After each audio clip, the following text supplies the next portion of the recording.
Ito naman guys, oh, labanos. Yan nyo, lalaki oh. Ayun oh, lalaki oh. Labanos, dami oh. Kita nyo? Ayun oh. Labanos. Ano na to, ang laki oh. Ayun oh. Ayun oh, di ba? Mga labanos, ang dami. Hindi naman atin yan eh. Dami, di ba? Talagang makakarami ka talaga ng gulay eh. Sa bukid ka talaga natira, di ba? Ito pa, pechay. Ayun oh. Grabe mga pechay yan oh.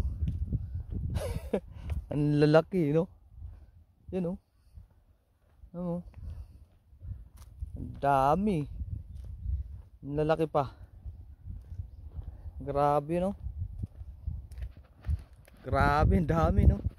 Dami nilang gulay na tanim dito, no? Kung sa atin yan, ganyan sa may kalsada, matik yan, kukuhaan na yan, di ba?